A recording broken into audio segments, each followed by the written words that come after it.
The Fresno Metropolitan Flood Control District doesn't stop working for the community just because it's not raining. During the dry season, the district opens up more than 20 stormwater basins as recreation areas for the community to enjoy. Parks like Oso Deorro or the one our Alex Delgado visited, Trolley Creek Park. When you think of the Fresno Metropolitan Flood Control District, you normally wouldn't think of beautiful parks, but you should. And here to tell us why is Alan Hoffman, the general manager of the Fresno Metropolitan Flood Control District. It's a mouthful. It is. It is. It is. But you do so much here in the community that many people don't even know about. So why don't we start by talking about what you do? So our main purpose and why we were created was to make sure that residents didn't flood. The community was having a lot of problems with storm drainage, and so they created us in 1956 to take care of the flooding issues and be a special purpose, special district. Yes. And so all we do, our main focus is flood control and storm drainage.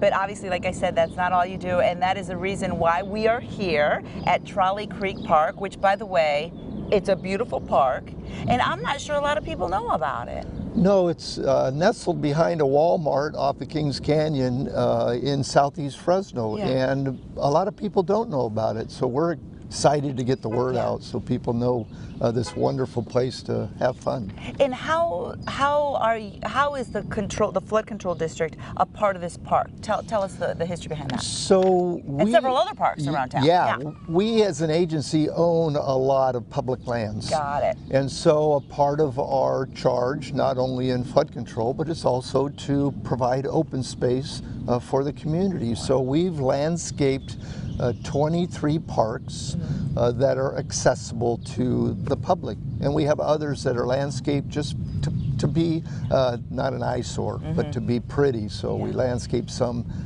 no access, but this is a park that's it's beautiful. But tell us what it has to offer, Trolley Creek Park. So the designers created it kind of in the form of a come to one place and see Fresno history. So we have a 1920s Bernie car that used to run up and down the rails of Fresno years ago. We have a replica of the Fresno Water Tower. We have a replica of the Mukes Home Museum, which is the restrooms, and it houses a full-time park attendant. Wow, wow. And there are other areas like Trolley Creek Park as well. Yeah, we also have, the first one we did of this magnitude was the Sloane Johnson Oso Deorro Park, and it's in northwest Fresno. Off of Fort Drum. And that's a busy one. A lot of people know about that one. It's beautiful. Yeah, I would say, probably one of the busiest parks in the community. Parking, we put a lot of parking in for handicap. It was built for physically challenged kids to come and be able to use a park facility. So other than that, there's a lot of street parking. Yes, definitely so. And here at Trolley Creek Park, there's also a lot of history. You mentioned so much history here. Yeah, it's a one-stop shop for a lot of Fresno history. It was actually, the land was donated to us by, again, a Fresno philanthropist, the late Stephen Pillabos. Oh, you have a good memory. And he donated the land to us knowing we had done the Oso Deorro and actually asked us to try to create something of that in southeast Fresno. Is there a lot of wildlife here?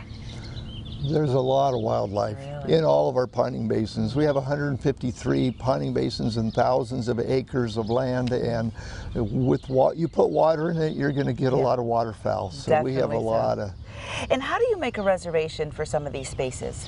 So the basins we have a couple of websites. Our main website is FresnoFloodControl.org, but we've also created another one with our stormwater quality that's called FresnoMetroH2O.com. Okay. And you can find through that abilities to get reservations, so then you have picnic pavilions all to yourself. Oh, that's wonderful. And what else do you want people to know about the flood control district and its parks, and maybe how they can help and how they can just keep these parks looking so beautiful? Well, I have to compliment my staff. They do such a wonderful job in keeping these parks clean.